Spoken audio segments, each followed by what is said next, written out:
In this video, I will be showing you how to add transitions as well as animations to your presentation. Now, first, let's discuss transitions. Transitions are how a presentation, when it's in present mode, changes from slide to slide. When you click on the spacebar or the enter key to move on to the next slide, how is that slide going to transition? How is it going to appear?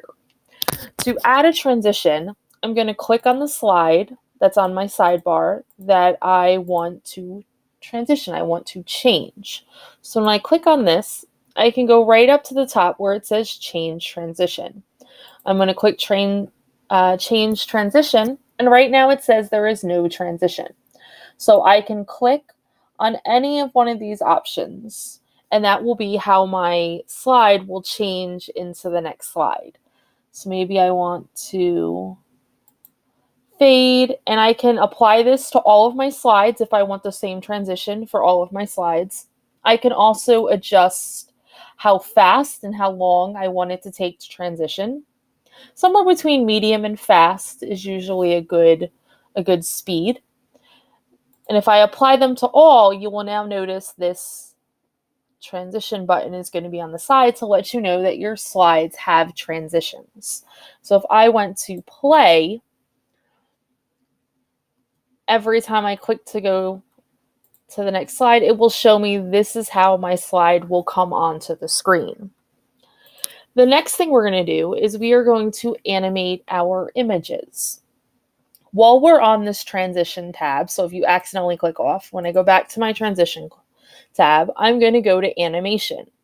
And this is how each individual item comes up onto the screen.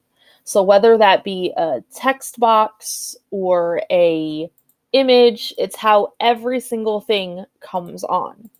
Now, I don't recommend doing an animation for every single thing on the page. Usually images are what you want to animate, or you want to animate things that are important. Maybe you're giving a list of instructions on your presentation and you want each instruction to come onto the page at a different time. Just remember, if you're animating anything, it all has to be done separately. So if you want a list of directions to be animated, every single line of direction has to be put in a separate text box because each box has to be animated separately. So in order to animate my image, I'm going to click on the image I want to animate. I'm going to click Add Animation, and then I'll be able to choose from a list of animations that I want for my image. I'm going to pick one, and then I get to choose how that animation comes onto the page. Does it only come on when I click the spacebar or the next button? Does it automatically come in after the previous animation is finished? Does it come in with the previous animation? So that means I can put more than one thing at the same time. That's up to you. And then again, you can adjust the speed. If you want to test it out, when I click play, it'll show that my animation, when I click enter, will come onto the screen. Everything else automatically comes on the page since I did not animate it. For every individual thing I want to animate, I will have to go through the same process. Add animation, choose my animation, how I want to animate, and I will do this for every single image or text box that I want to animate. And that is how you add animations and transitions to a presentation.